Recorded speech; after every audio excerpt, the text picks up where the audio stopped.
เอาขามือทรงค่ะพี่น้องโอ้ยก็เขาที่เขามาตัวสันแห้งเขาอย่านำกูก็กัน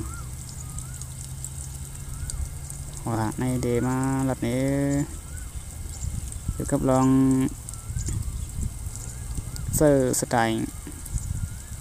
ในมือถือโฟนหูหวีวายเก่า2018ค่ะเนาะมันกึกปลาในตัวเครื่องนี่ค่ะเนาะบางเครื่องก็ได้มีบางเครื่องก็ได้มีกันเนาะในได้หัวไว้นี่ค่ะเนาะมือหัวไว้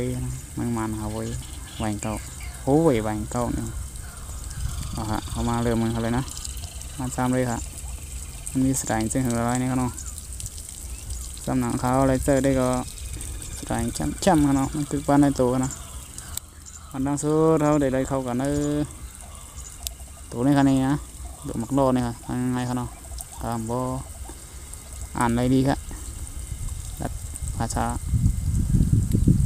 วันนอกเข้าดีกว่าเขาเนาะเขาได้มักโดนะนะครับเขาปุ๊บมาโดยในทางผ่ามือนี่ค่ะเนาะเขาในทางผ่ามือครับผ่ามือนี่ค่ะนี่นะเขาผ่ามือเยอะเขากว่าเขามามันได้มีนี่ครับนะนับ1 2 3เขาเนาะเดี๋ยวนึงเขานะนับ1 2 3เขาในแถว3ครับ1 2 3ในแถว3เขาในครับโอ้ครับเขาก็ได้มีอะไรกันนะเขามาอันที่1ครับทาง1สุดครับเขาก็เนี่ยมันได้มีอะไรครับนะมันได้มีหนีไปครับเนาะห้างเนาะจะมีอะไรหางเดี๋ยวนี้จามเลยครับเนาะต้องในครับนะเราเปิดบันทุกเขียวๆเนาะนะพอเปิดบันตัวน้อยนะเขาว่าปิดเสียงนะครับเนาะมันแสดงว่าถ้าถามว่าในว่างไว้ในวันโทรมีสายเข้ามาเนี่ยก็เขาโง่แปดให้ไหนครับเนาะจะหลังห้างครับสายในเย็นก็เดียวครับเอาครับนี่ก็ง่ายๆกันนะเราเปิดวันกันครับมาที่2ครับนี่นะมันแจ้งว่าเขาตั้งข้าวยามไม่คือตัวเอาข้าวยามคือตัวทางจริงจ้าก่อนเนื้อมือถือก่อนนะเขาเลยตั้งไว้เฉยไม่เอาเสียงมันออกมาตั้งน่ะยามมองปกตื่นจะในคือในเขาไหนครับนะตัวในครับเดี๋ยวเปิดวันต้นได้ครับเขาตั้งเขายามไว้กูลืมตื่นเลยตอนนี้สุกซักนะนี่เสียงออกมาเขางบแบบกันเลยครับนะอ๋อครับนี่ครับมันเป็นหางครับมันเป็นหางตอนนี้ครับอ๋อครับเจอกันเลยครับนะมันคือมันในเครื่องอ่ะออกเยอะมาที่2ครับงานที่2นะครับยกขึ้นมานะยกขึ้นมาตัวเองนะเนาะบ้างอย่างดียกขึ้นมาด้วยครับก็ได้เป็นทางไหนด้วยครับเนาะด้วยขั้นตอนครับตัวนี้ครับนะจะได้เปิดบันตัวนี้นี่เขาว่ายอมเสียงเนาะยอมเสียงมันถึงว่าเขาตั้งเสียงถึงเดียวเสียงพงเสียงวันโทเขามาเสียงสายเขาเนี่ยยอมเสียงกันเดียวครับเรียกว่าหับสายเขาเลยนะหับสายกันเดียวครับน้องลูกากดลูกาเต็กตัวเขียวตัวหับสายเขาครับน้องรู้จักทั่วมาเนี่ยก็ได้ซื้อมาหับปุ๊บเนี่ยก็รัดกันเดียวกันนะค่ะเนี่ยแช่มเดียวกันแถวที่2ครับนี่ก็มานั่งบริเวณกันนะเสียงการแจ้งเตือนเสียงบันฟังในมือถือกูจ้ากูมิวเต็มการปลุกตื่นด้วยกันนะพอยกขึ้นมาไหนยอมเสียงฮะ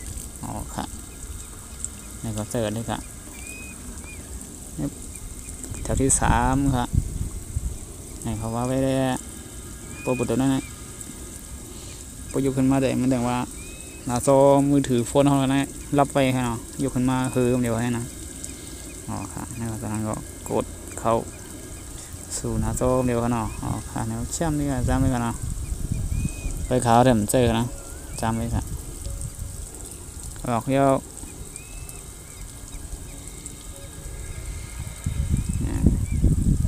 ตัวนี้ได้ก็เขาว่า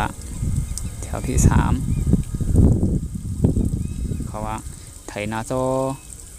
และเจอมือ3 นิ้วลูบลงในหน้าจอมือถือเนี่ยเนาะลูบลง3 นิ้วทั้งหมดครับหันห่างนะเดี๋ยวผมเคยเจอในปืนตัวนี้ครับอ๋อครับ